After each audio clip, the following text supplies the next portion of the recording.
Hello. आज आपसे एक बात पूछना चाहती हूँ। माँ से छोटा शब्द है तो कोई बताइएगा, या फिर माँ से बड़ा कोई शब्द है तो भी बताइएगा।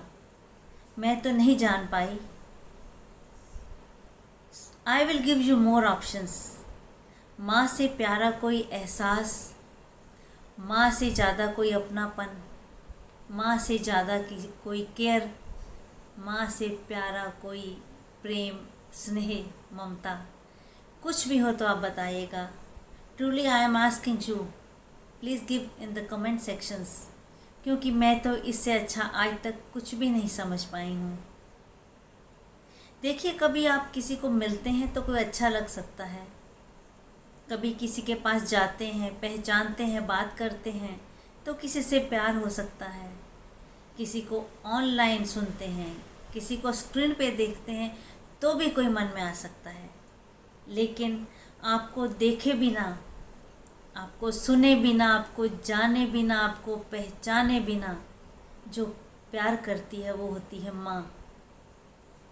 आपके आने की खुशी, कंसेप्शन की खबर सुनते ही जो उसका एहसास है ये शुरू होता है और जीवन के अंत तक रहता है। ये सिर्फ दो ही जगह होता है, या ईश्वर के साथ हमारा रिश्ता या माँ के साथ, क्योंकि हर रिश्ते हमें इस जन्म में, इस संसार में आने के बाद पता चलते हैं। है ना एक अद्भुत विचित्र सी बात। इसका मतलब ये नहीं कि पिता का रिश्ता कुछ कम है, कुछ सम्मान आदर कुछ कम है। वो भी जन्म लेने की प्रक्रिया से लेकर, पालन पोषण करने से लेकर और एक कामयाब व्यक्ति बनाने तक जो उनका योगदान है वो भी बहुत सराहनीय है। माँ हमारे साथ एनाटॉमिकली, फिज़िकली, मेंटली, मॉरली हर जगह हमारे साथ होती है। और जो हमें इस संसार में जन्म लेने से पहले माँ के से जो ऊर्जा प्राप्त होती है, माँ के ब्लड सर्कुलेशन से, फीटस का ब्लड सर्कुलेशन, माँ के भोजन से उसको जो न्यूट्रिशन मिलता है, या माँ की धड़कन से धड़कन, आप देखिए ये कितनी एक अजीब सी बात है, अद्भुत रचना है भगवान की। और जो संस्कार हमें माँ से मिलते हैं, जो अक्ल, कई बार शक्ल, ये सब। और आयुर्वेद में तो वो गर्भधारण से पहले से लेकर और उस प्रक्रिया और जन्म के बाद तक के संस्कारों का बहुत महत्व बताया गया है। सही कहते हैं, God cannot be present physically everywhere, so he created mothers. भगवान राम जी और कृष्ण जी भी जब बाल रूप में उन्होंने जो आनंद उठाया अपनी माता के साथ, और माता भी चाहती थी कि भगवान मुझे उस रूप में ना प्राप्त हो, मैं बालक के रूप में उन्हें उतना माँ का प्यार देना चाहती हूँ। भय प्रगट कृपाला दीन दयाला कौशल्या हितकारी, हर्षित महतारी मुनि मनहारी, अद्भुत रूप विचारी। सुनी वचन सुजाना रोदन ठाना, होई बालक सुर रूपा।